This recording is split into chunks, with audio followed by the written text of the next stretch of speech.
Hello, my name is Dr. Bryan Royer, and I'm here to bring you some healthy hints for harmony. Today we're going to talk about vitamin D. Now, a lot of times people don't know exactly what vitamin D is. They know it's a vitamin that we take in, we get it in our food, or we take supplements for it. But the form that we take in usually is actually an inactive form, and what we have to do in order to activate it is spend a little bit of time in the sun in order to convert it into its active form.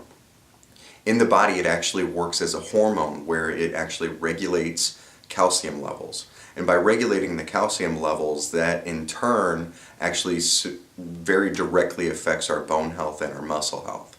It also has other functions that it does. Vitamin D is directly involved with absorbing calcium, so diseases like osteoporosis, osteomalacia, and rickets are all things that are directly related to vitamin D deficiency. There are many other diseases in which vitamin D deficiency is associated. Vitamin D has a protective effect on over 20 different types of cancer, as well as hypertension, heart disease, autoimmune diseases like rheumatoid arthritis and Crohn's, other inflammatory diseases, muscle pain, autism, obesity, diabetes, and even multiple sclerosis. Now, the question is, am I getting enough vitamin D? And the answer is no, probably not. Actually, about 60% of the population ends up having a deficiency in vitamin D. And there's multiple different reasons for that. And the biggest reason is actually insufficient exposure to the sun, not being out in the sun enough. We, in general, have a fear of the sun. And it's for good reason, because cancer, skin cancer and things like that are definitely an issue. But the problem is that some people almost get no exposure whatsoever to the sun. And the problem is that people won't go outside, or when they do go outside, they automatically put on a bunch of sunblock.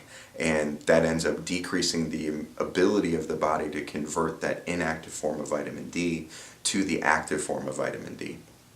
Another issue that we have ends up being aging. As people get older, they have the tendency to not be able to convert that vitamin D to the active form as easily as what they could in the past. Another issue ends up being darker skin.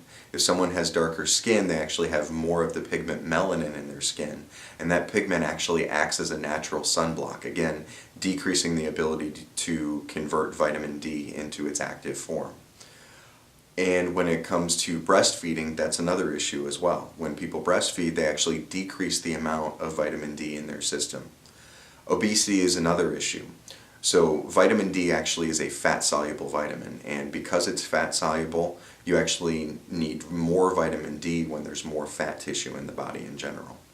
Now, some of the symptoms of vitamin D deficiency end up being chronic pain is one, and that can include muscle pains or aches and pains and arthritis issues and stuff like that.